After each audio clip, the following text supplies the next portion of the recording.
Welcome to McPlum, simple solutions served daily. Gather all ingredients first. Use 2 pounds stew beef, 4 cups beef broth, 2 carrots, 2 potatoes, 1 onion, 2 tablespoon oil, 2 tablespoon flour, 1 tsp salt, and 1/2 tsp black pepper.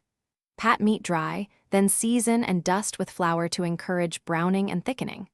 Chop vegetables into 1-inch pieces, mince 2 cloves garlic, and have 1 bay leaf ready. This prep step saves time while cooking and ensures even cooking and consistent texture for a simple, hearty stew. Heat a heavy pot with 2 tablespoon oil until shimmering, then brown meat in 2 batches over medium-high heat, about 3 minutes per side. Avoid crowding. Remove meat, sauté onion and garlic until translucent, then return meat to the pot.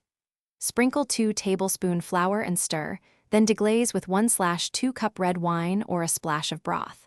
Add 4 cups beef broth and the bay leaf, bring to a simmer, cover and cook for 90 minutes. Add vegetables and continue simmering 30 to 40 minutes until tender. Check the stew after vegetables are tender. If you want thicker sauce, whisk 1 tablespoon cornstarch with 2 tablespoon cold water and stir it in, simmering 2 to 3 minutes until glossy.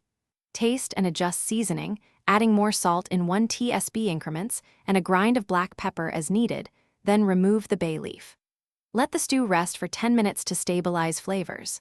Serve hot in bowls with crusty bread or over mashed potatoes. This method yields about 6 servings and keeps well refrigerated for 3 days.